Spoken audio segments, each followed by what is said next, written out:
الحمد لله والصلاة والسلام على رسول الله وعلى آله وصحبه ومن والاه. اللهم لا علم لنا إلا ما علمتنا إنك أنت العليم الحكيم. اللهم وتب علينا إنك أنت التواب الرحيم. سبحانك لا نحصي ثناء عليك أنت كما أثنيت على نفسك. أنت المقدم وأنت المؤخر وأنت على كل شيء قدير. اللهم اجعل جمعنا هذا جمعا مرحوما واجعل التفرق بعده تفرقا معصوما ولا تدع فينا شقيا ولا محروما.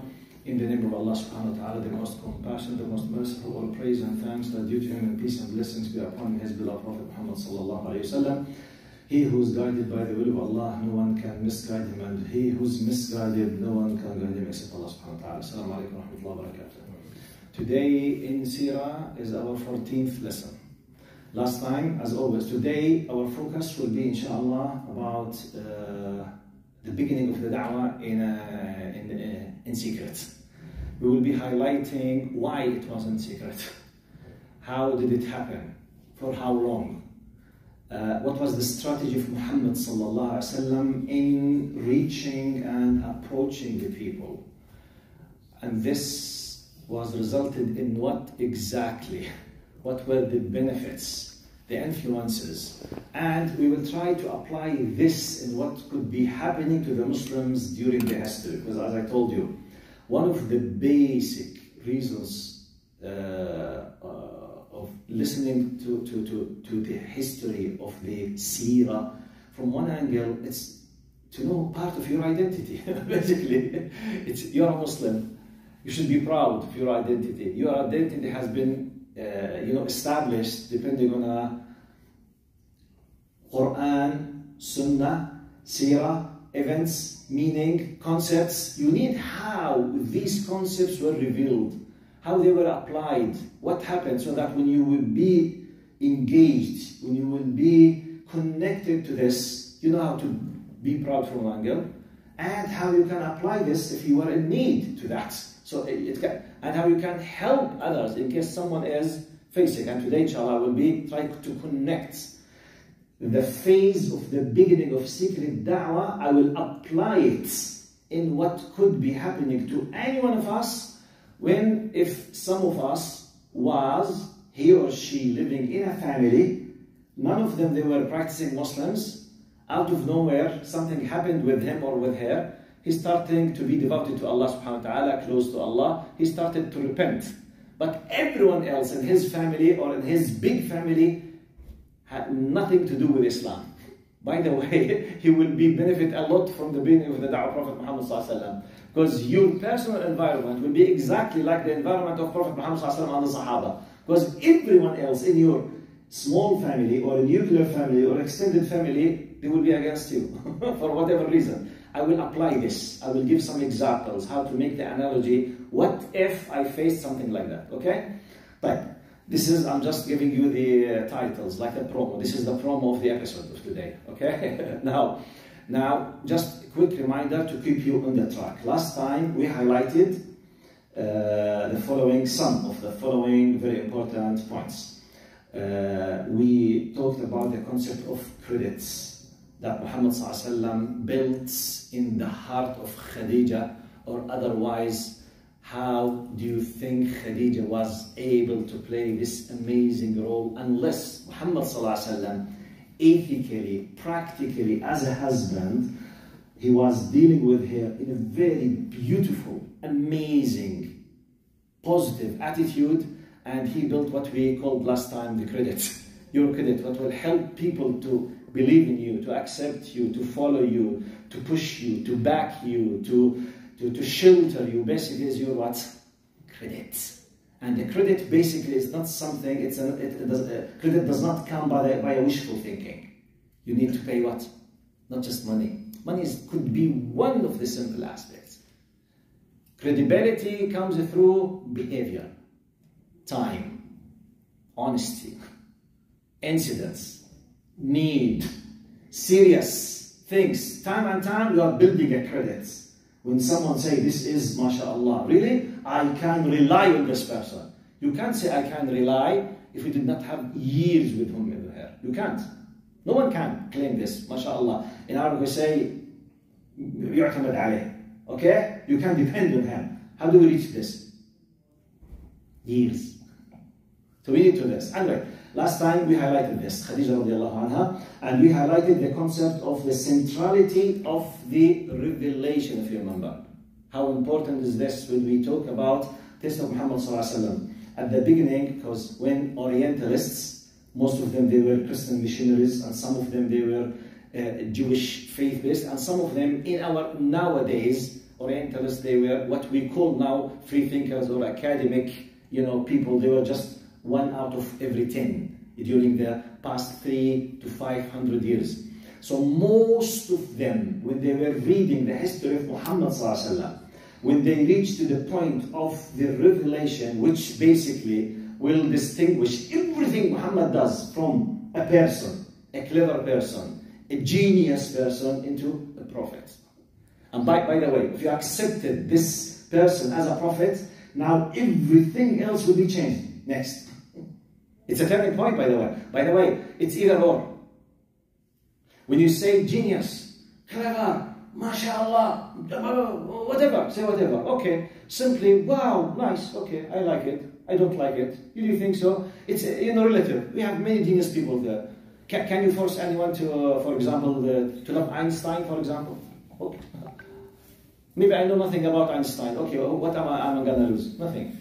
It's not a big deal for not to know about Einstein. I mean, it's really not a big deal. If I did know Beethoven, for example, do you think the Jahannam will be waiting for me if I don't know? I don't care.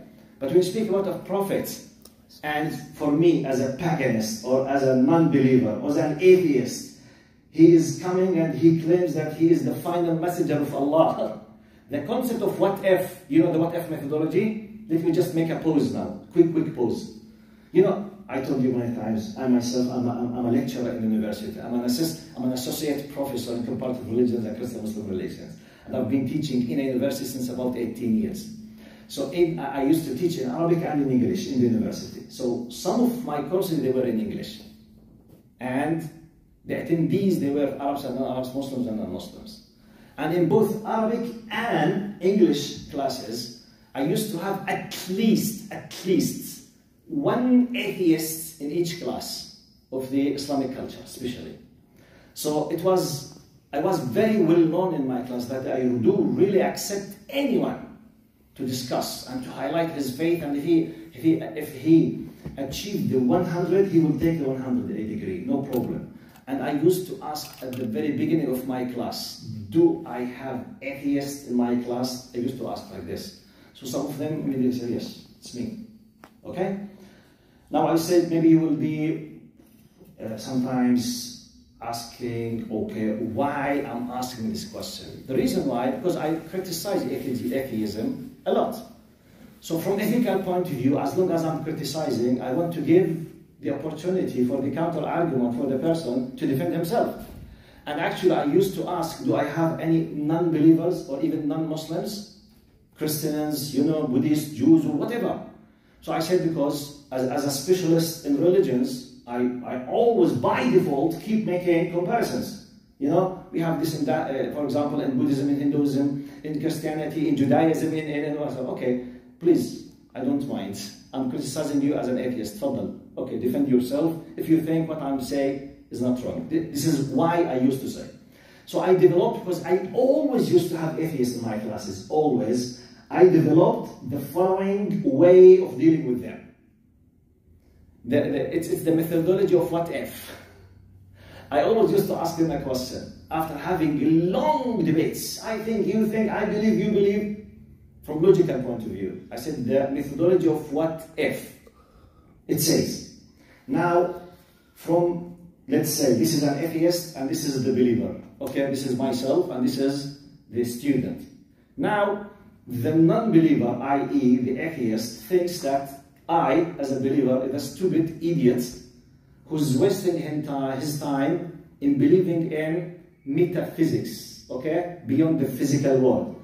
This, from his point of view, this believer is so idiot to waste his time in believing in nonsense, in believing in myths, true or false. An atheist, how do atheists look to believers? Stupid, idiots, backward people, okay? Is this true or not? Because simply, They believe in something they can't see. In a very simple logic. I said, okay. I said, let's imagine that what you believe in happened to be true. In theory, for the sake of argument.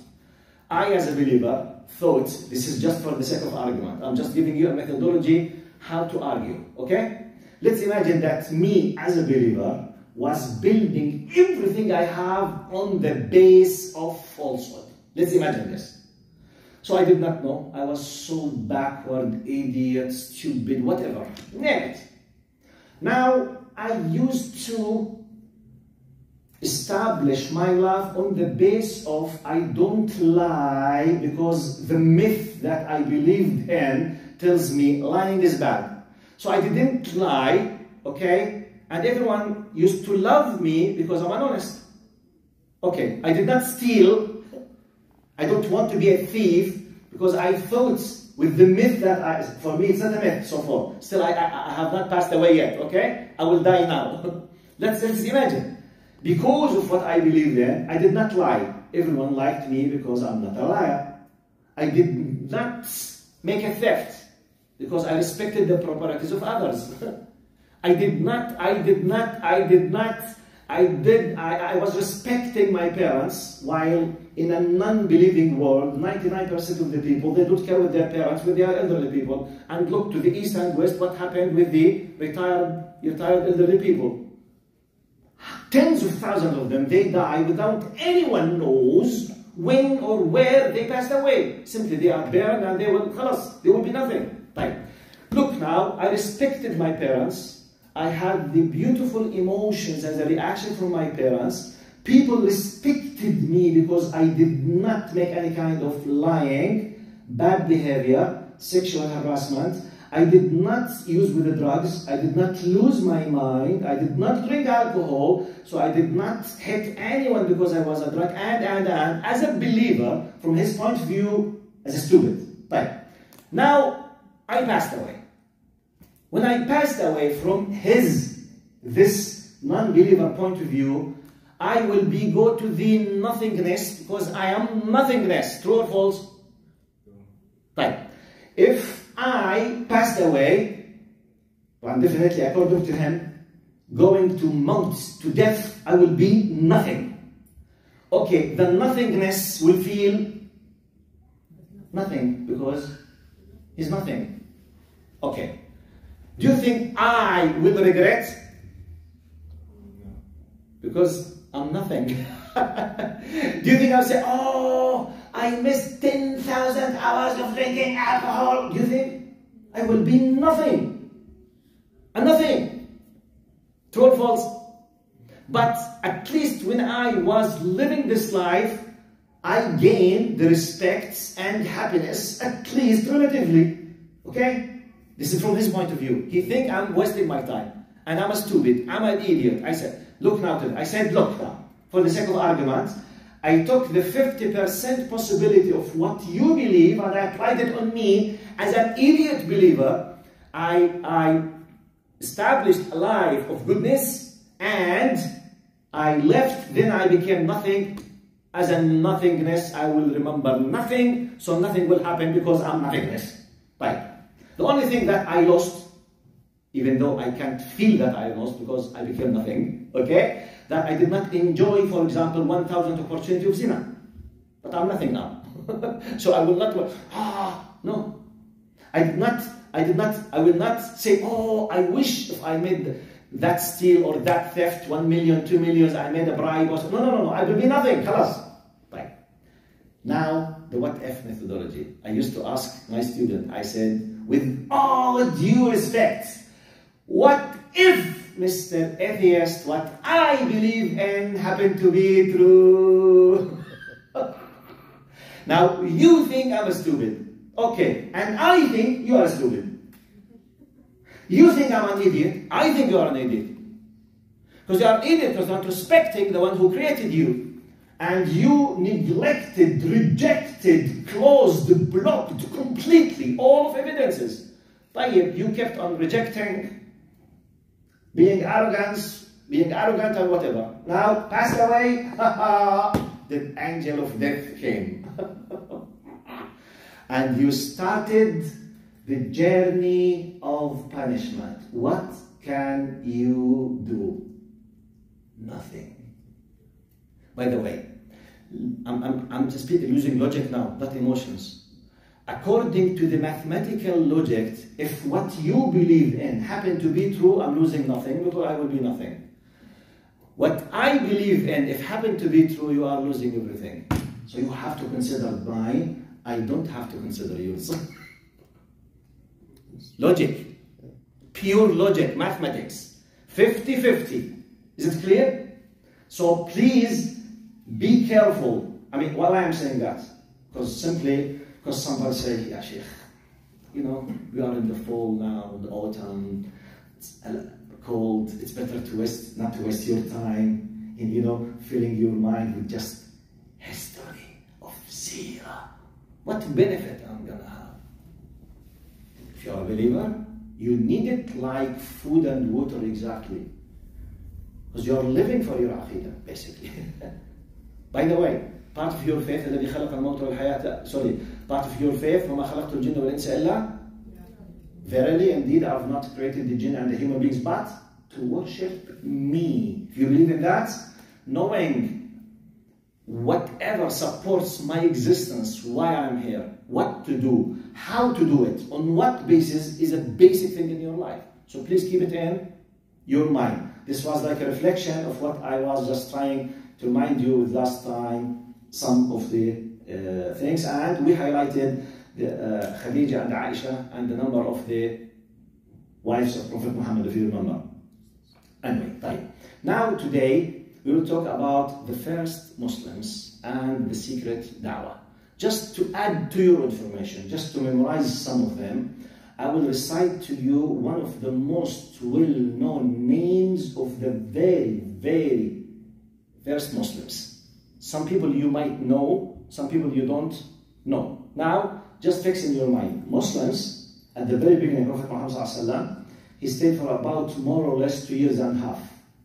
More or less than 3 years secretly. Okay? So, up to when they became between, I forgot, 30 or 40, Prophet Muhammad used to speak with everyone as an individual, and many of them, they did not know about the others. That's why we will have very sahih hadith. Each one of them, he said, I was the fourth of the Muslims. The other one, he said, I was the fourth of the Muslims. The other one, he said, I was, because they did not know about each other. But for sure we know Khadija was number one. And Abu Bakr and Ali radiallahu anhu, from the very beginning. We will come, for example, to Abdullah ibn Mas'ud. We will come to Sa'd ibn Abi Waqqas. Many of them said, I was the fourth, I was the fifth. Many of them, they did not know about some of the others. Why?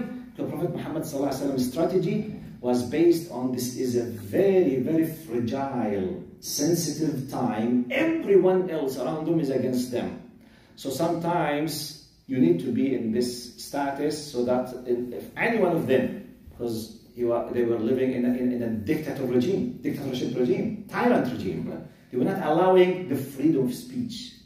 You have no right except what we have at that time. And by the way, most of cultures at that time on earth, they were having the same thing. So now from the very beginning, Khadija radiallahu anha al-mu'minin.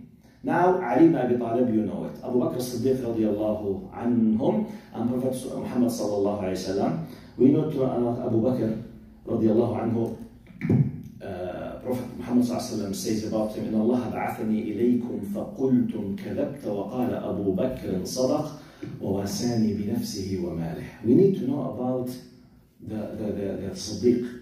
You know, this kind of title that Abu Bakr had, As-Siddiq. Do you know why he's called As-Siddiq? You know, As-Siddiq, like the very, very trustworthy person and the one who really it's like mubalagha, exaggeration of as-sadiq والمصدق. Now, one of the reasons why he was called like this, Prophet Muhammad at the very beginning still of the da'wah, before the hijrah, before the migration, you know, he was invited by Allah subhanahu wa ta'ala to the journey, to the what we call it al-Isra wal-Mi'raj, the night journey, which is al-Isra, and the ascension, al-Mi'raj, into the seventh heaven. Now, when Prophet Muhammad sallallahu alaihi wasallam came back, and it was one of the most astonishing things in the life of Muhammad sallallahu alaihi wasallam, because no one else in the history of humanity ever, even Jibreel alayhi salam, because according to the hadith, Jibreel alayhi salam with Muhammad sallallahu alaihi wasallam, when they reached a certain level, Jibreel alayhi salam stopped and he said, "Oh Muhammad, go alone, I can't accompany you now." And it was mentioned in the Quran, by the way.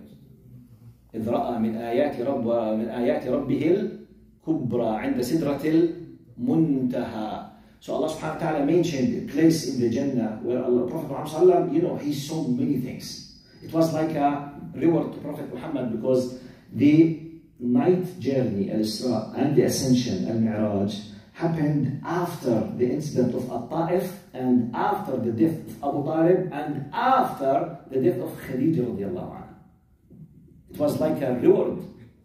And especially the incident of At-Ta'if, when he went to At-Ta'if, and they kicked him out and they stoned him and he started bleeding. So it was very difficult year, the 9th year of the dawah in Mecca. Anyway, when he came back, sallallahu alaihi wasallam, we will come to this incident of At-Ta'if.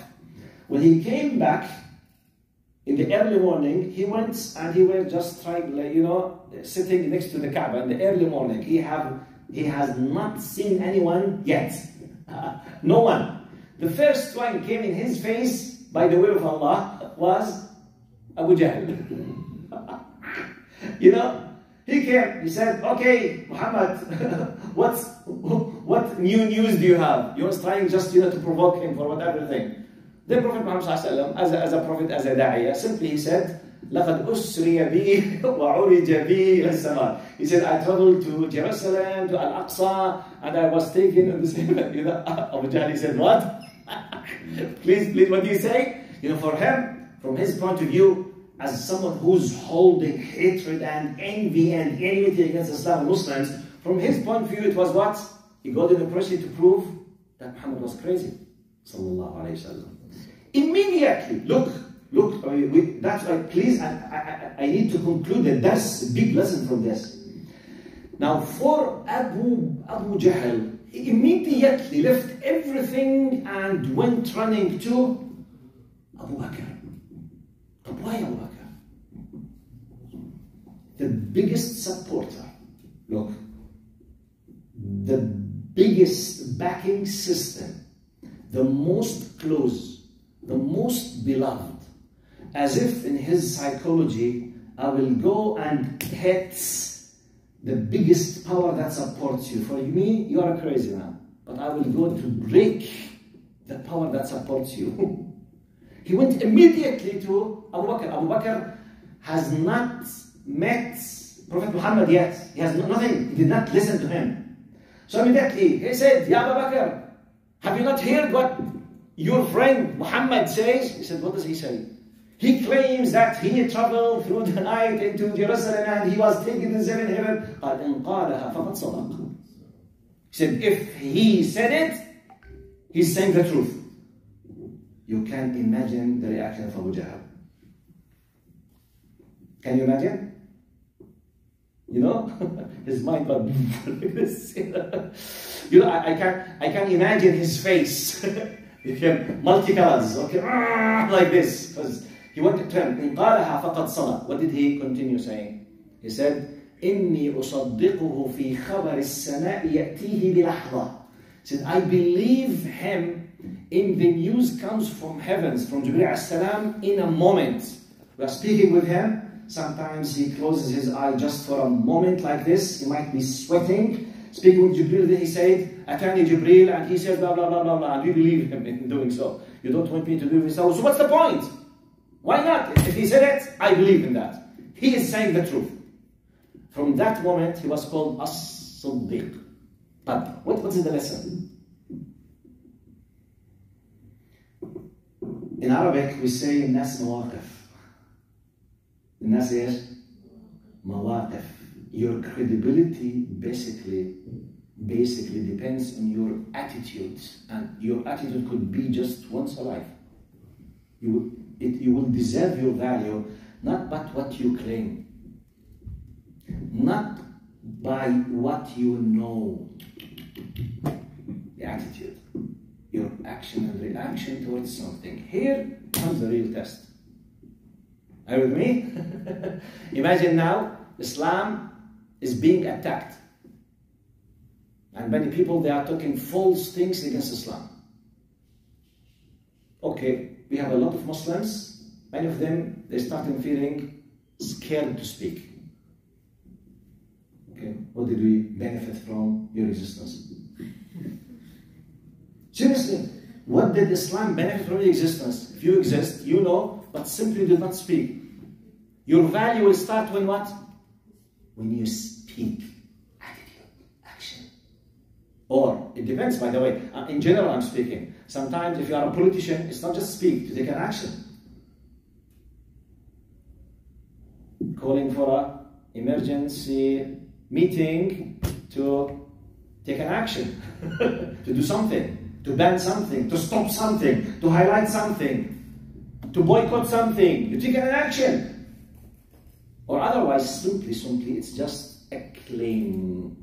And here comes Abu Bakr radiallahu anhu. I mean, by the way, if you want to measure the attitude of Abu Bakr in terms of the, for example, can you compare him with someone who tried to move, for example, 10,000 kilograms from place to place? It's just an attitude of 1 second. What did he say? He became a Siddiq. He is the second person in Islam after Prophet Muhammad sallallahu alaihi wasallam.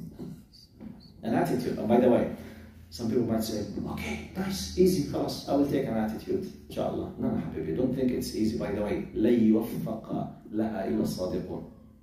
By the way, an attitude, declaring something, standing with something, against something, don't think it's easy. If really you are honest in your heart and what you do on daily basis in your life, when the time comes, Allah will support you, and Allah will back you, and Allah will help you to take, and Allah will raise up, inshallah, your dhikr, your status, because of your honesty when the time comes. And this is called at-tawfiq wal-khudlan. It's when Allah guide you to the best success, or Allah will not give you the blessings or the support, because I don't deserve. It's good. Now we are just counting the people. Now after Abu Bakr, we have, for example, Bilal al-Habashi. Sorry, I lost the page. Abu Bakr. Now after Abu Bakr, he called his house. So his wife and his mother, immediately they became Muslims. Immediately. One of the most and the quickest houses after the individual was the house of Abu Bakr radiallahu anhu. Sa'd bin Abi Waqqas radiallahu anhu. Al-Bukhari narrated that قال أن سعد رضي الله عنه بقي أسبوعا ثالثا مسلم ثم أسلم آخرون. بقي أسبوعا ثالثا مسلم ثم أسلم آخرون. قال وقد نزل فيما لاقاه من معارضة أمه نزل قوله تعالى ووصينا الإنسان بوالديه حسنا وإن جاهداك لتشرك به ما ليس لك به علم فلا تطعهما وصاحبهما في الدنيا معروفا. Sa'd bin Abi Waqqas, he used to be very rich, and his mother was very rich, and she started, attacking him and trying to stop, for example, not to eat, and try to have his sympathy that I will die or I will do something with myself, you do not. And he was tortured, and many things happened with him, against him. So Allah, according to Bukhari, Allah subhanahu wa ta'ala revealed in how he should be dealing with his mother, even though she was a mushrika and she was attacking Islam and she refused to become a Muslim. And she used to hate Islam and Muslims. Allah subhanahu wa ta'ala revealed the very well-known verse, which is one of two great verses in Islam. وَقَضَى رَبُّكَ أَلَّا تَعْبُدُوا إِلَّا إِيَّاهُ وَبِالْوَالِدَيْنِ إِحْسَانًا. This is one. And this is the other one. وَصَّيْنَا الْإِنسَانَ بِوَالِدَيْهِ وَصَّيْنَا الْإِنسَانَ بِوَالِدَيْهِ حسنا وإن جاهداك لتشرك بي ما ليس لك به علم فلا تطعهما وصاحبهما في الدنيا معروفا. Which means it's the greatest of Islam. Even though she does not believe in the true religion, and she's attacking the religion, yet you have to be good and nice with them. Even if they were, both of them, non-believers, and they were pushing you 24/7 to be a non-believer, yet you have no right to be tough with them. By the way, where do you find a religion or a system on earth close to this? Seriously, I'm asking. Have you heard about something?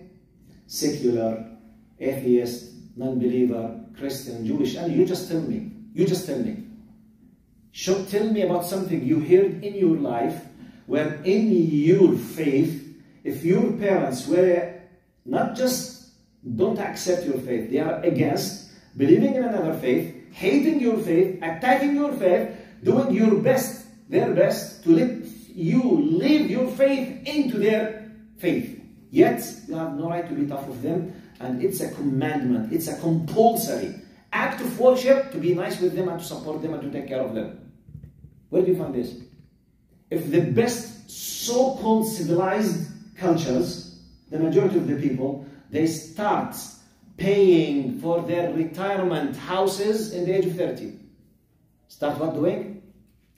Paying for retirement houses. You know what does it mean when someone starts collecting the money for his retirement in the early age of 30? What does it mean?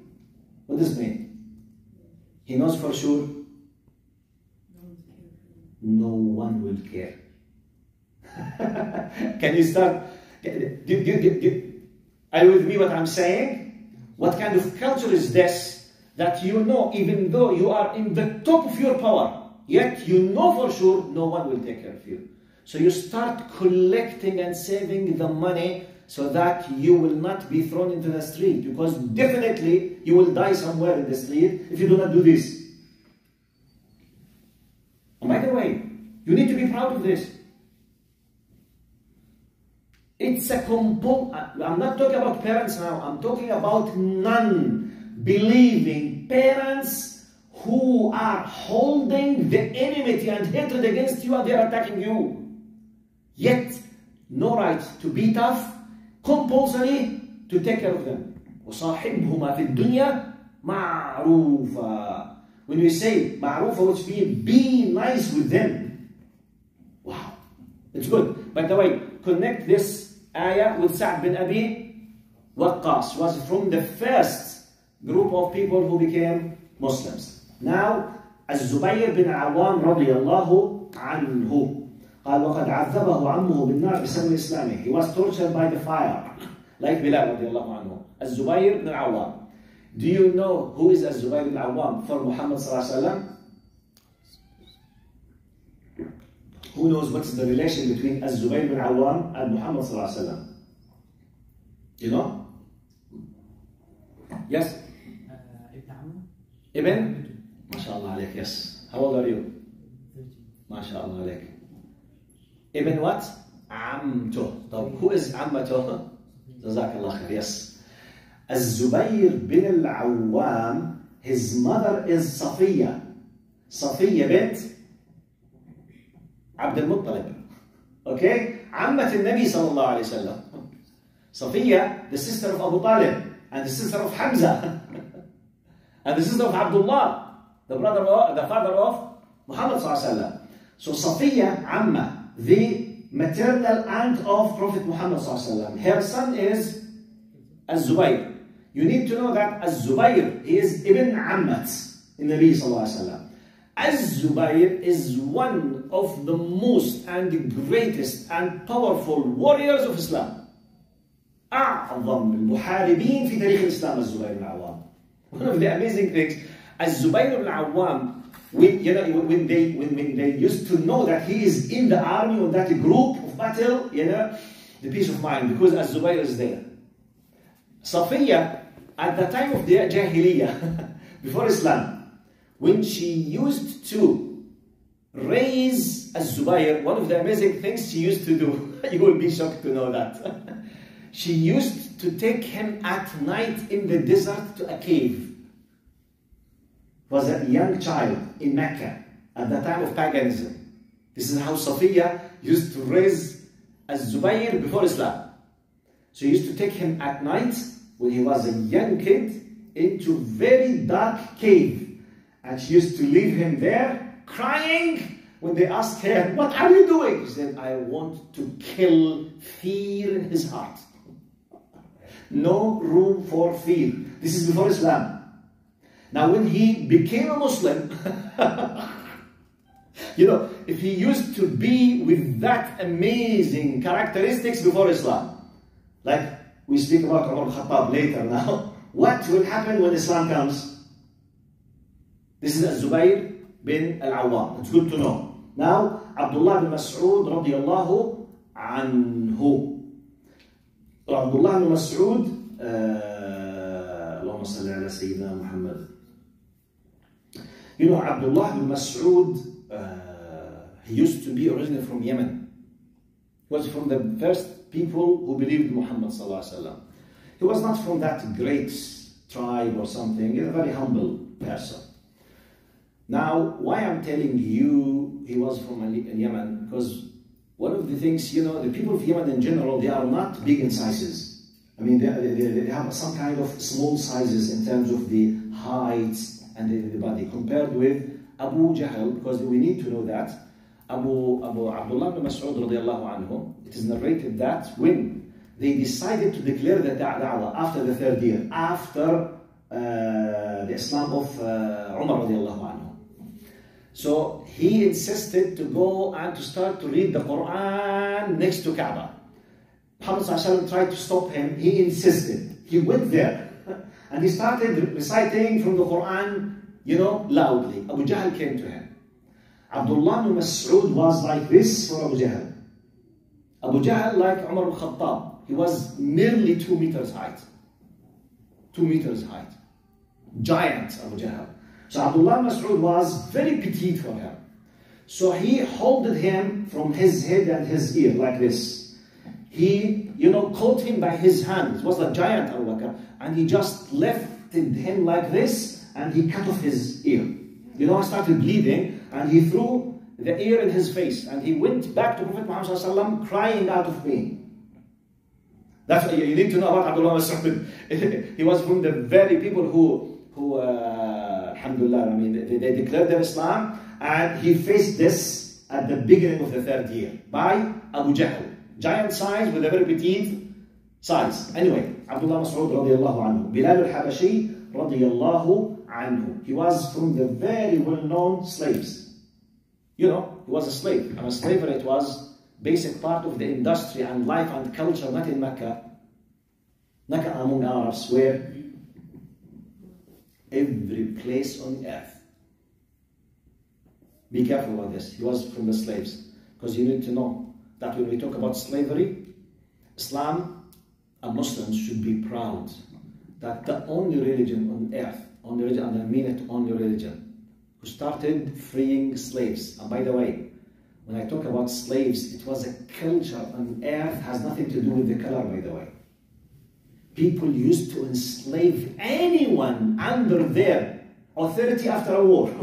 Romans against Persians, Persians against Arabs, Arabs against Persians, you know, Arabs against whatever. Anyone with war, the one who wins will enslave, you know, men and women, and they will be what?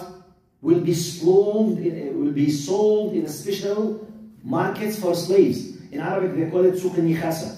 It was for all colors, by the way. White and black, and everyone was enslaved. Everyone. And you know, Salman al-Farisi was a slave.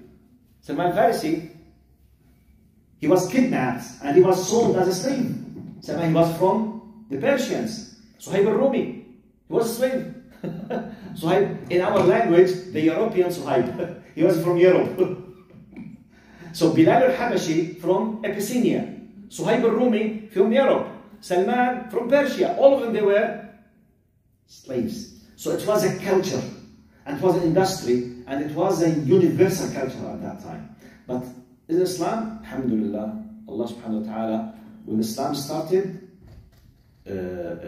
freeing the slaves. It's another, I will highlight it later. But Bilal al-Habashi, he was one of the great beginners of Islam.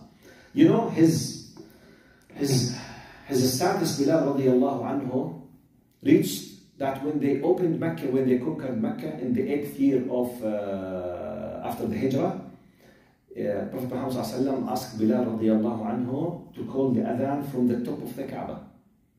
And Prophet Muhammad once, he was sitting with the great big leaders of Quraysh. Let's talk about tribalism now. Great big leaders of Quraysh. Bilal came. Then Prophet Muhammad said, قُومُوا لِسَيِّدِكُمْ. Prophet Muhammad commanded the leaders of Quraysh. Quraysh, they were the leaders of Arabs. Okay? قال قُومُوا to سيدكم. Say, stand up out of respect for your master. This is Islam. Islam has nothing to do with your color, with your race, with your social status, with your money, with your certificate. No. It's with your closeness and your service to the deen of Allah. This is, we need to know that. How we evaluate people in Islam. Right. This is Bilal. And from the very beginning, Ammar bin Yasir radiallahu anhu. You know, Ammar, Sumayya and Yasir. Those three families. Sumayya is the mother of Ammar. What is the title of Sumayya? Awwal Shahida, the first martyr in Islam. You know, she was killed by the spear. They put it, killed her. She was the first person who was killed in the sake of Allah subhanahu wa ta'ala. She was tortured till she was killed. Radiallahu anha. And we know Abu Dharr al-Ghifari radiallahu anhu from the very beginning. Allahumma salli ala Sayyidina Muhammad. And Prophet Muhammad said about Warqa bin Nawfal. Do you remember Warqa bin Nawfal? Prophet Muhammad he said about Warqa bin Nawfal, إِنِّي رَأَيْتُ لَهُ جَنَّةً أَوْ جَنَّتَيْنِ.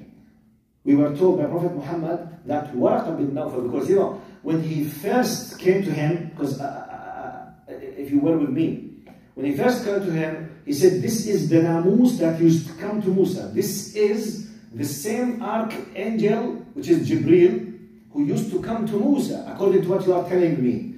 He said, يَا لَيْتَنِي بِهَا جَذْعًا. Do you remember? I wish if I was still a young man, when قال, your people will kick you out.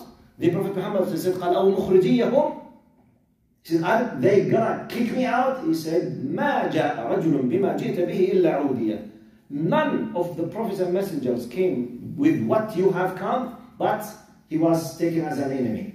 So now his action was, if that started, I wish if I'm supporting you. So it was like a declaration of acceptance of in you. Because he was from, by the way, he was a Christian, I told you. He was a Christian priest. And he was waiting, or how did he know? And we highlighted this. And many, we will come across a lot of stories. So أيضا Warqa bin Nawfal, Prophet Muhammad considered him from the it's considered historically from the very beginning of Muslims. قال ومن أوائل من أسلم أيضا من ذكر عمر عثمان بن عفان رضي الله عنه طلحة بن عبيد الله خالد بن سعيد بن العاص خباب بن الأرت.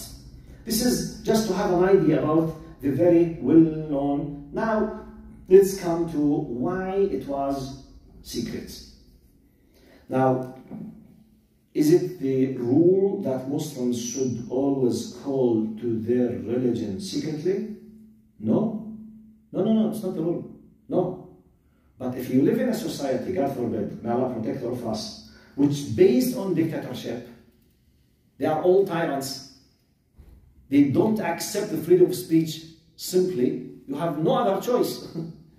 And by the way, some people they say, okay, but Prophet Muhammad was able by the help of Allah, which is true, and the support of Jami'a to do whatever he wants to do, and he can, okay, but this will not be practical for all of us, because he came as a role model. By the way, did Muslims face in many times difficulty that they were in need to call for their religion secretly? Yes, many times. In the history, the best example, Andalus, what they call now Spain. Muslims ruled Spain or Andalus for 800 years. When the Catholic Ferdinand and Isabel, they came and starting, getting rid of Muslims. And if you want to read about this, go and read about the Inquisitions. Have you heard this name? Inquisitions? Mahakim al-Taftish. Have you heard about this? It's a special Catholic religious-based trials by Catholic power in Europe and in Spain against Muslims and Jews. So they were tortured, inquisitions. When they go now, read it in Google. Say, for example, torturing tools at the time of inquisitions. آلات التعذيب في محاكم التفتيش. Now Muslims and Jews, but the majority they were Muslims, they were not allowed to live as Muslims. It's either you declare you are Christian or you will be tortured till you die. This happened. And by the way, in museums, they put them now as part of the history now. Go and write.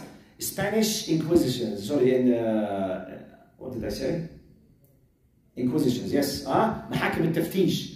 Go and read them in Arabic or in English and see what used to happen. Now, I read that it's horrible. They lived for tens of years. They were not allowed to wear the hijab, or even they had to change their names. You know, one of the ways they used, because now they used, for example, my name is Muhammad, I became David now. Because if they knew that I'm originally Muhammad, I will be killed or tortured till I, for example, convert to Christianity by force. So many Muslims, they used to pray secretly under the ground, and then they stop praying. They do not wear the hijab. They don't have the mushaf. And some of them, they were not even there to tell their kids.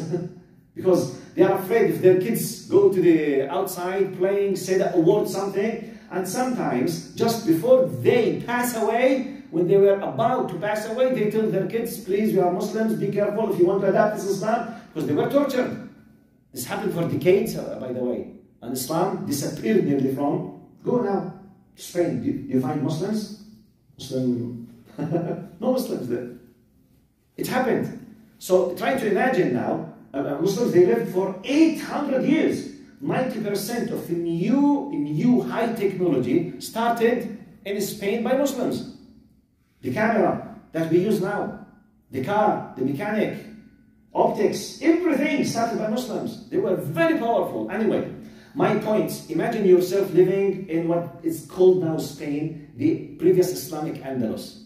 For hundreds and tens of years, you were in need to know what happens in the history of Muhammad ﷺ and what you need to do, because generations of them, some of them they were killed, some of them they became Christians by force, some of them they escaped and they went to Morocco, as what we know now, Morocco. I think their names now, those who escaped the Al-Morskiyun, I don't know in English what they call them, but in Arabic they say Al-Morskiyun. They are from the decent shape of Muslims, you know, who were killed and tortured by them. I mean, this is an example. And during the history, now, what happens to Uyghur in China? What happens to some Muslims in India? Now. So sometimes you don't know what could happen to you as a Muslim. Unfortunately, now we are living supposedly in a civilized world, yet many Muslims, by the way, 75% of refugees on earth, they are Muslims. So most of refugees, when they say refugee means what?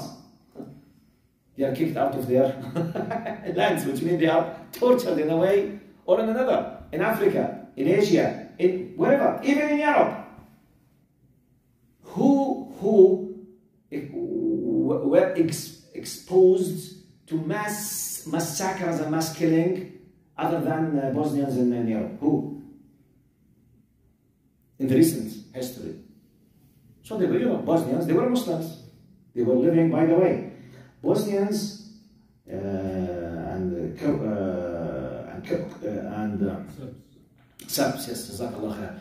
Bosnians and Serbs and the Croats, three of them, they were in what they call the previous Yugoslavia. When Yugoslavian, let's say, communist system collapsed, so everyone came back to his, Bosnians, Muslims, Serbs, Orthodox, Croats, they were Catholic. So the Serbs, you know what they did to Muslims. We all know, it just happened in 1995, by the way. Just 28, 22, 23 years ago. Go and read about Srebrenica. Srebrenica, in one incident just, they killed 7,000 people just in one incident, in mass grave massacres. One. According to the United Nations, 260,000 United Nations, which means we are talking about the official numbers. Real numbers could be doubled. According to United Nations, Serbs, they established officially 4 rape camps. They raped systemically, according to United Nations, 260,000 Bosnian women. Why they call them rape camps? Because they used to rape the Muslimah, and they used to tie her 2 hands and legs, so just to avoid her not to have abortion. So that to force Bosnians to have in their wombs, Serbs, boys. 260, go and read in Google, don't believe me. You go and read about Srebrenica and go and read about, write like on Google, rape camps by Serbs against Bosnians according to Google. Go and just Google it and read about it. I'm telling you, United Nations admitted 260,000, admitted.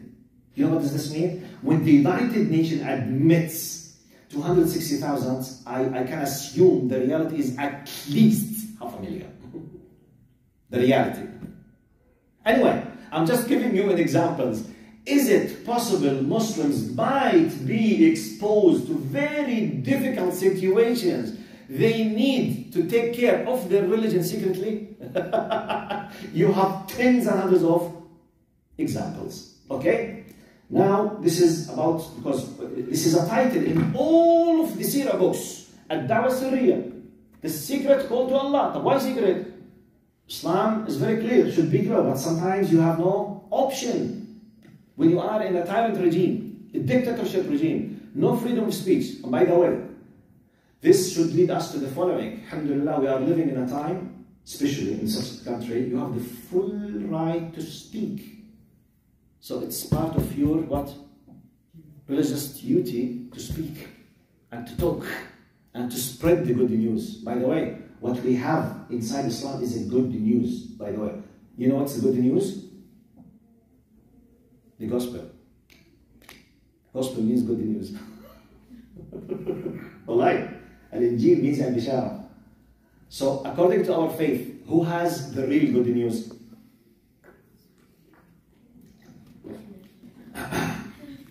Yes, it's the good news, alhamdulillah. You must keep talking and speaking. Let the people know. Allah subhanahu wa ta'ala told us, ذَلِكَ بَأَنَّهُمْ قَوْمٌ لَا يَعْلَمُونَ. They don't know. So keep spreading. Now, Prophet Muhammad sallallahu alaihi wasallam did it secretly for about 3 years, and he did it gradually. Now, let me...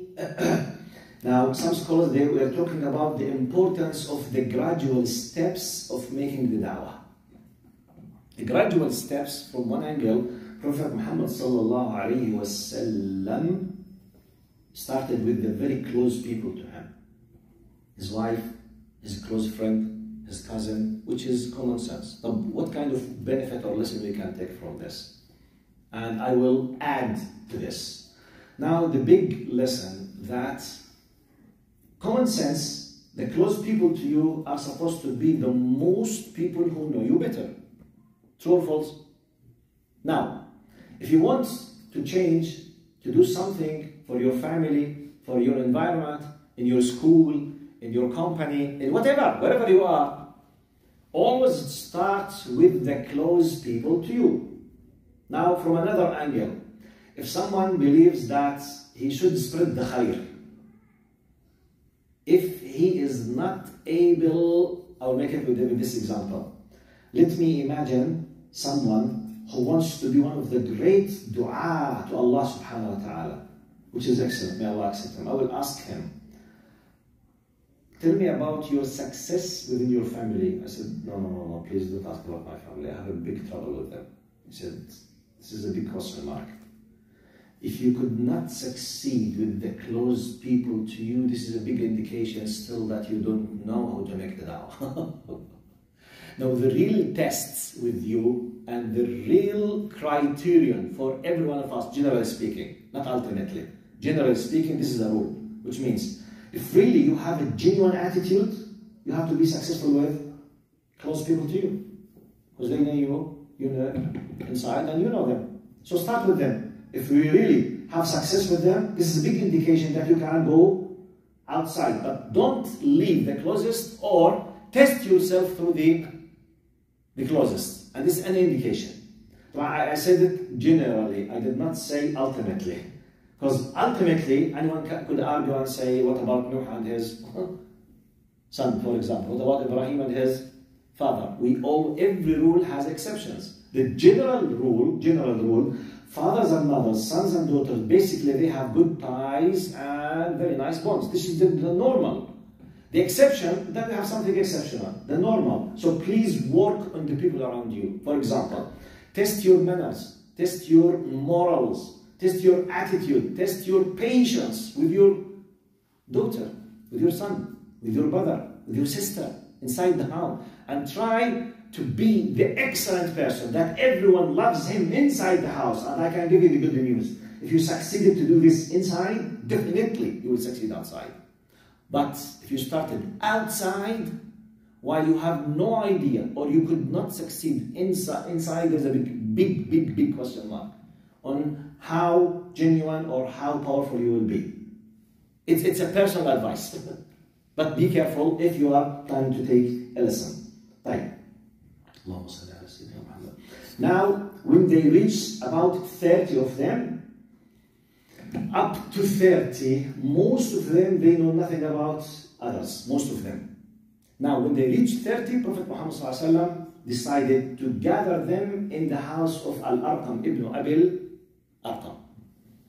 Now, Al-Arqam ibn Abil Arqam, it was a very beautiful story. You know, house Al-Arqam, they stayed in that around 2 years and a half, which means just for a few, just short time before they started to declare in public, Dar al-Arqam. At that place, Dar al-Arqam, amazingly, how many of you knows what was the age of Al-Arqam when he invited Prophet Muhammad and Muslims to gather in his house and to be their shelter and haven and a place of meeting so as to be protected from the dictatorship regime of Mecca? Who knows the exact age of Al-Arqam when he became a Muslim and he invited them? You know the risk of inviting a new group to your house? Everyone in the society, security power is against you, industrial power is against you, media is against you, everyone is against you. Yet, you take the risk to invite the only group, a new group into your house. Any idea about? I think for 16? Huh? 14, I think. No. 16. Who said 16? Yes, mashallah, that's true. He was 16. Which means grade 10. In our words now, grade 10. Grade 10, can you imagine? I mean, grade 10, he himself reverted to Islam. He himself took a decision to invite the whole group secretly into his house. And they started being there. Now, one of the amazing strategic messages they took from the going to Dar al-Arqam. Many people, they don't know. Prophet Muhammad ﷺ, when he decided to accept this and decided to gather there, Dar al-Arqam, it contains more than one aspect. It's like the strategic thinking. It was not just doing this for the sake of doing anything. No. It was a strategic, political thinking. And now I will talk about the political thinking of this message. So from one angle, the place itself, it was very far from being observed. It was not in the mid of everyone can observe. It was far. Number one. Number two, and the most important thing, he was from Bani Makhzum. Bani Makhzum, historically, they were the biggest enemy of Bani Hashim. Now, the tribal thinking has a big weight in the calculations. Do you know who is one of the greatest people of Bani Makhzum? Who? Jazakallah khair. Yes, Abu Jahl. That's true. Do you know that Abu Jahl, when he was asked by his colleagues secretly, those whom became Muslims later and they admitted, some Sahaba, before they became Sahaba, they used to sit with Abu Jahl as mushrikeen against You know, when they were torturing Umar radiallahu anhu, 3 years he was not just an Muslim, he was, doing what? Torturing Muslims. Umar radiallahu anhu. Now, some of those who were close friends to Abu Jahl, they used to ask him when they sit alone, drinking some kind of khamr or sitting, have a seat. He said, Ya Abu al-Hakam, his name was Abu al-Hakam. قال يا أبا الحكم أولا تعلم أن محمد النبي. It's like, hey, between you and me, don't you know that he's a prophet? He said, بلى أعلم. He said, I know he's a prophet. Then just while drinking, it's not just like chatting between friends. It's like with two, for example, security officers in an Arab country, drinking, for example, whiskey. One of them tells the other, hey, who put the bomb next to the church before we collected Muslims? He said, it's me. He said, really? Oh, wallah alayka shaytan anta. How did you manage to do it? They know. They did it. He did it. He did it. Then they collected the Muslims as terrorists. They know. قال أولا تعلم أن محمد النبي. قال, don't you know that he is a prophet? He said, definitely I know. Why you do not follow him? Look, he's talking now as one of the great leaders of Bani Makhzum, talking about Banu Hashim, tribalism now. He said, أطعموا فأطعمنا. He said, Banu Hashim, they fed the pilgrims, and we did. This kind of reputation, being like celebrities and reputation, people knows you, this kind of pride that we feed the people who come to Hajj to Mecca. قال أطعموا فأطعمنا. قال سقوا فسقينا. They used to provide drinks and water and alcohol for free for all the pilgrims. قال Banu Hashim, they did provide drinks and we did.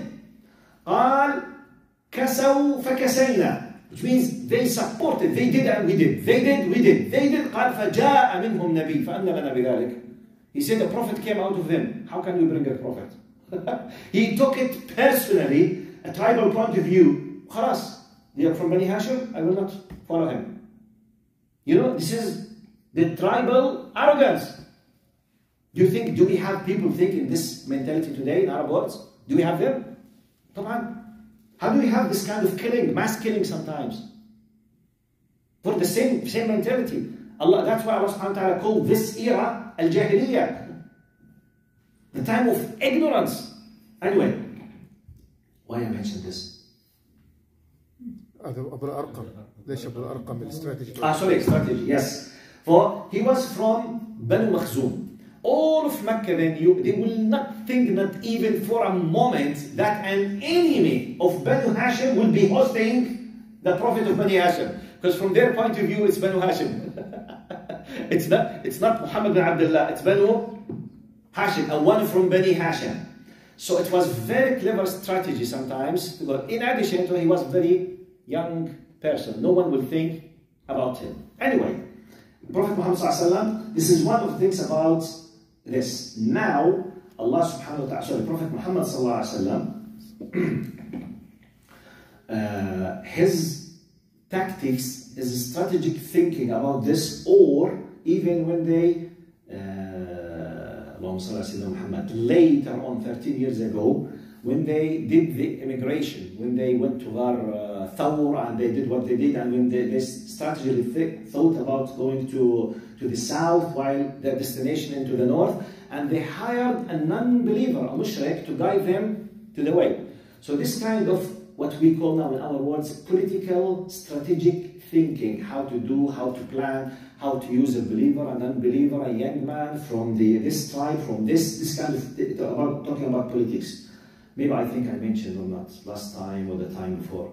Some people, they keep thinking Islam is a religion and we should not be involved in politics. This is a big mistake. Please, please, please fix this possible misconception. Islam is a system of life. Politics is part of life. Islam is what? System of life. Allah subhanahu wa ta'ala said, وَمَا خَلَقْتُ الْجِنَّ وَالْإِنسَ إِلَّا لِيَعْبُدُونَ. Verily indeed I have not created jinn and ins but to worship me. The concept of worship in Arabic means انقياد وخضوع تام دون أدنى شرط. full obedience, full submission without any kind of preconditioning. Submission, full submission, generally. So a Muslim is the one who submitted his will himself to the will of his Lord. The will of his Lord covers ritual worship and covers commandment, covers politics, international politics, and ethics, money, food, marriage, every aspect of your life. So Islam is a system of life. Don't listen to anyone who says you should not be involved.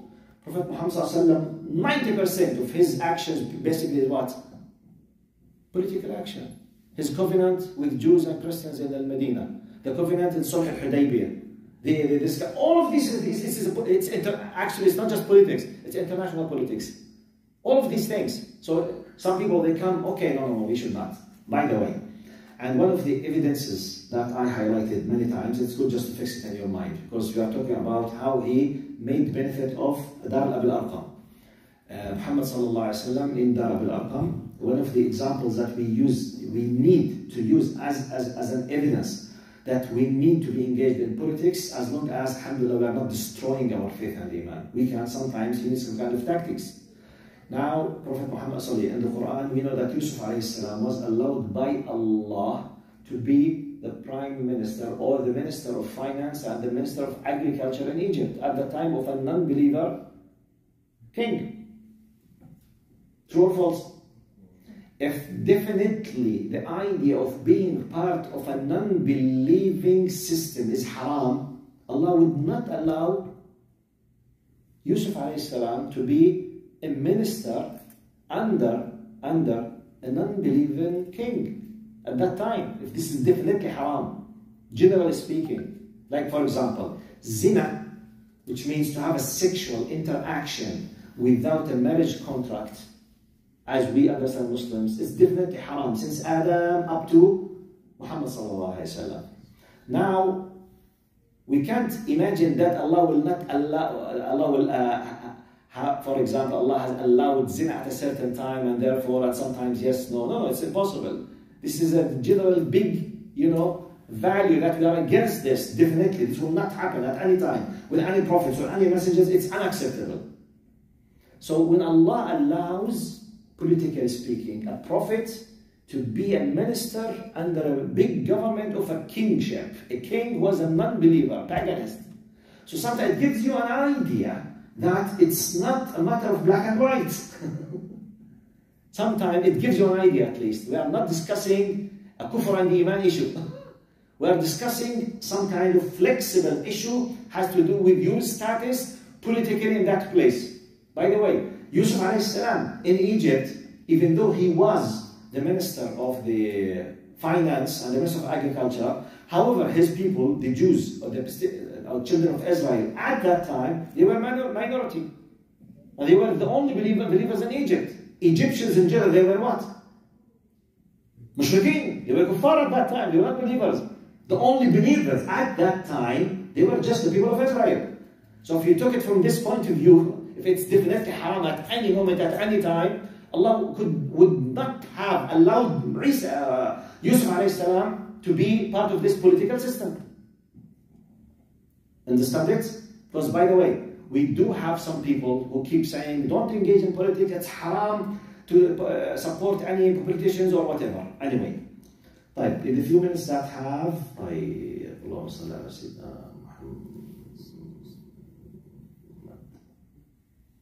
the final message, I will talk about the very rich people from the first Muslims and the slaves of the first Muslims. Just quick 2 messages and I will stop. Unless if you have questions, I will stop, inshallah. Now, when we look to the importance of how powerful the iman and the faith should be, some people, they keep asking, subhanallah, Abu Bakr, Uthman, radiallahu anhu, and Sa'd bin Abi Waqqas. Abu Bakr, he was very rich, by the way. Abu Bakr used to have a lot of money. And he freed many people, 4 out of 10 from the 10th of promised Jannah, Basharin bil Jannah. 4 of them, they were called to Islam by Abu Bakr. And many of the slaves who used to be slaves, they were freed by Abu Bakr radiallahu anhu. On top of them, Bilal radiallahu anhu. He used his money powerfully. Uthman radiallahu anhu, you know, he's very rich all the time, radiallahu anhu. And Sa'd bin Abi Waqqas, we told you he was from a very rich family. So he decided to give up all of his wealth. Abu Bakr, he used his wealth, and Uthman. Sometimes we say, because some people, when they start adapting a new culture, a new system, for them, for us now, it's faith. It's not always a bed of roses, and it's not always peanuts. It's not just a piece of cake. When you say, would you like to be a Muslim? Yes. You know, if you become a Muslim, you must do 1, 2, 3, 4. You have no right to say such and such. It's haram for you to do such and such. And you are promised to the Jannah. الذين قالوا ربنا الله ثم استقاموا تتنزل عليهم الملائكة. Okay, yes, nice. Wait. Stand. Are you aware of what we will be facing? Sometimes, maybe every one of you around you will take you as an enemy. Does it happen, by the way, in reality? Go and read about the new Muslims. Many of them, when they started to become, now, even though many people in the secular world, around the world, they claim to be open-minded and they claim to be free, but when a member of them, he decided or she decides to wear the hijab and become a Muslimah, everyone will take her as an enemy. It happens many times. Go to the YouTube and watch them. It happens. So sometimes you have high status, they will kick you out of it. People will attack you. Can you imagine a big celebrity, big celebrity who's a dancer or a footballer, if he decided to become a Muslim, do you think the people will welcome him or the majority will attack him? Now, what do you think? Let's do this kind of quick scenario. Imagine now, Ronaldo. شو اسمه هو؟ Cristiano Ronaldo? His first name is what? Cristiano. Okay, Cristiano Ronaldo. You can tell how much I'm really expert in football, okay? But Cristiano Ronaldo, if he decided to become a Muslim now, declare that I'm a Muslim, do you think the majority in the world will encourage him and say, MashaAllah, Takbir, Allahu Akbar, we are very happy for you? Do you think it will happen? I mean, please, let me listen to your expectations. If Cristiano Ronaldo decided to become a Muslim now, according to your experience now, to what you see in the social media, the majority of people will do what? Just tell me, what are your real expectations? I have my own expectation, but I will not just impose it on you. But let me see, what do you think will happen in reality? They'll question his reasoning. They'll question his reasons. His reasons? Yeah, they won't accept it. They'll think there's something behind it. Which means they will keep thinking or accuse him that he did not become a Muslim just for the sake of becoming a Muslim. There's something pushes him, such as flus, like money. Money people, Qatari people, they paid him money. They will accuse him. Okay, what else? Try to make brainstorming, make analogy, yes. Some time ago he gave Palestinians a golden boot, which he won. Sorry, can you repeat it? He gave Palestinians golden boot, you know, he win gold. He did it? Yeah. To Palestinians? Yeah, which is more money. I know, I saw that before. MashaAllah. So how was the reaction of the people around the world? And he's not supporting Israel, and no one, the big soccer, he refused to shake their hand or something like that. But to be honest with you, I'm not discussing now the idea of Palestine and Israel. I'm discussing as a very well-known celebrity. If he decides, my point is it easy for a well-known person, wealthy, well-known celebrity, simply to become a Muslim? And everyone now, with the attack we know in the media, with a lot of bad news, a lot of fake news about Muslims, if you want to become a Muslim, do you think the majority will welcome that? Everything will go smoothly? This is my question. Let's apply it on let's see. Anyone, this big, well-known, you know, actresses, for example, if they say, okay, I'm a Muslim, do you think the majority will welcome that and that's khalas? Or a lot of rumors and a lot of attacks will be against them, a lot of things, wallah, you attack him, you will be a terrorist, go to Taliban, go to live in Afghanistan, you should not be sitting with us, you must be in Afghanistan. This is what people will do, this is what we see. Yeah. Even the New Zealand as a football player, he became a Muslim, he go to the Umrah, So he had a big tattoo. Tattoos, yes. So his shoulders, of course, is a naked shoulder. Yeah. So even the Muslims, they are attacking on him. This is haram.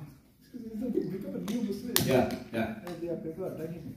He's a soccer player, I think, or rugby. From New Zealand. From New Zealand. Yeah. Soccer player in New Zealand. Yeah. I forgot his name. What's his name? I forgot his name.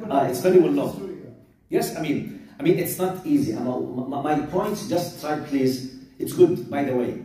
The way how you and me became Muslims, it's the sacrification of those people.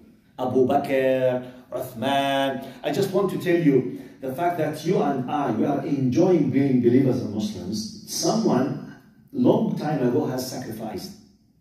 Nothing genuine, real comes without someone that has sacrificed. That's what which means someone like Abu Bakr, because some people might think, oh yeah, I mean, you know, because some people, they keep shutting their mouths, they don't discuss haram and they don't talk about, and they stop Islam from being spread because they want just to take care of their personal interest. So be careful. We need to know that if you want really to highlight the flag of Islam in a very wise way, to let the people know, because Islam is not your own property, not mine. It's a trust, amana. In our hands, we've been entrusted this by the blessing of Allah, not because we deserve, just we were born Muslims, okay? However, we have it. We have this gift. So we have no right just to keep taking care of this gift as if it's our own baby on the khalas, alhamdulillah, I have the baby, I'm fine. No. This gift should be shared with everyone. So don't keep thinking, but if I said I will lose, no, risk biyadillah. Be careful. If Abu Bakr thought in this way, none of us will be Muslims now. If Uthman thought in this way, none of us will be Muslims. If Sa'd bin Waqas, if Mus'ab bin Umayr, if Bilal bin Rabah, if all of them, they said, Ya Allah knows, I can't stand torture and go, whatever. We will not. This is the rich people. Now the other way that we will stop, inshallah, we're talking and finish it, they were talking about the slaves. But when you think about, you are living in a very difficult society, based on slavery, based on racism. Someone like Bilal, for example. Now, what makes someone who is already in a miserable situation to accept a new system that will cause him extra miserable status? He is already in a disaster. But what's that? What do you think? What is the reason? You know what was the answer? Halawatul Iman. The beautiful taste of faith when you believe in Allah and you believe in the promise of Allah. Be careful, I'm saying the promise. Allah subhanahu wa ta'ala قال كما وعدناه وعدا حسنا. Allah subhanahu wa ta'ala promised us in the Jannah. And Allah promised you to give you a beautiful life in this dunya, in your heart, because true happiness is in your heart, by the way. It's not like the physical gainings. And we can know many multimillionaires. They have the money, they did everything they wish, but they commit suicide. Why?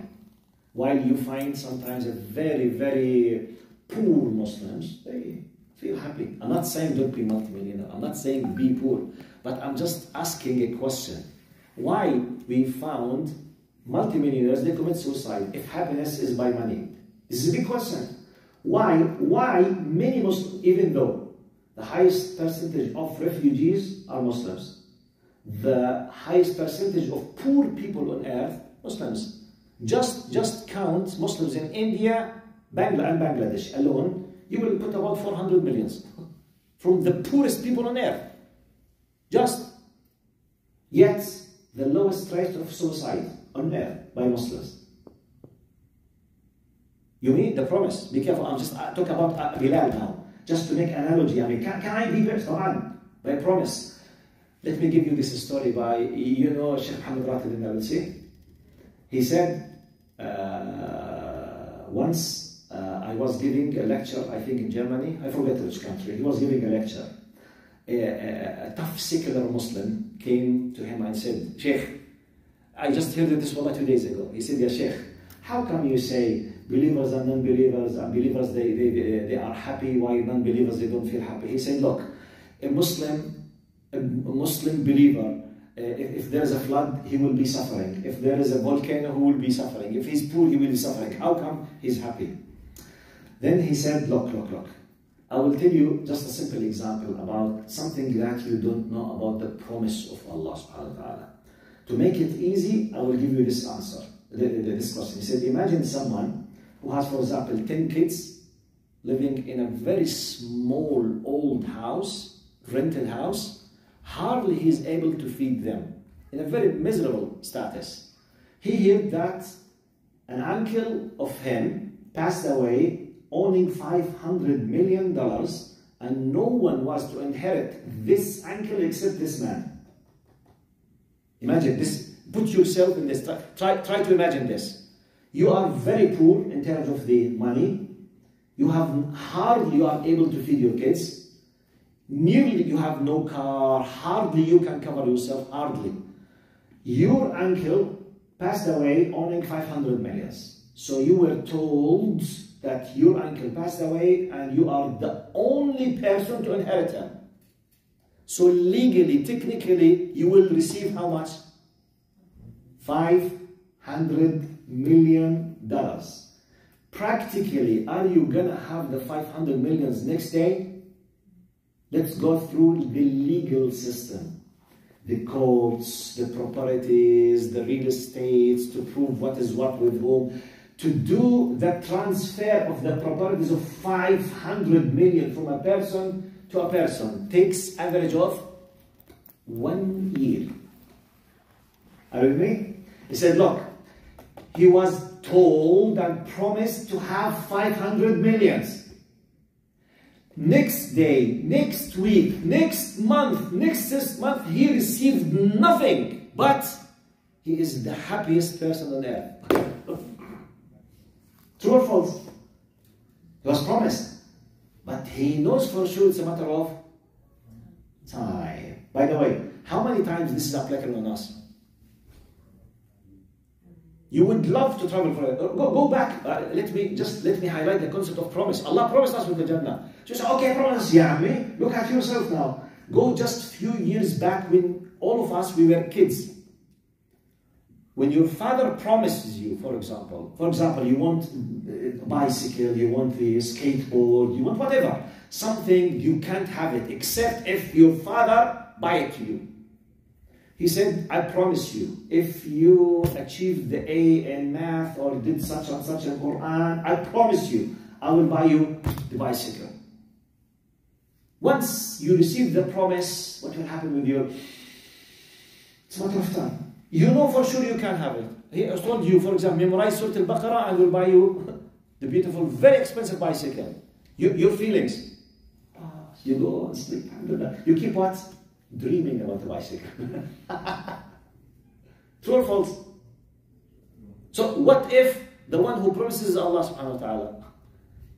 That's why Bilal, he was asked once, he said, Ya Bilal, how you were able to stand the painful torture when they were to put you in the, this kind of, like a coal, of fire in your back in the desert. He said the beauty, he said the pain was mixed with the beauty of faith, and I did not feel the pain. It's not okay, I'm amazing. No. It can be done if you have this kind of powerful faith. Question? Well, the word isn't like happiness, it's contentment, security. Contentment. Yeah, we don't have to necessarily feel happy, because we're content knowing that this suffering is for a cause, this bad incident is for a reason. Yes. So it's not, and happy isn't the right word to use, it's contentment or security. Security, the inner security. Yeah, our inner contentment. You're content, Contentment? Basically. Contentment. Yeah. Jazakallah khair. Thank you very much. Barakallah fiik. طيب, inshallah, we have 5 minutes to the Ishraq. Assalamu alaikum wa rahmatullahi wa barakatuh.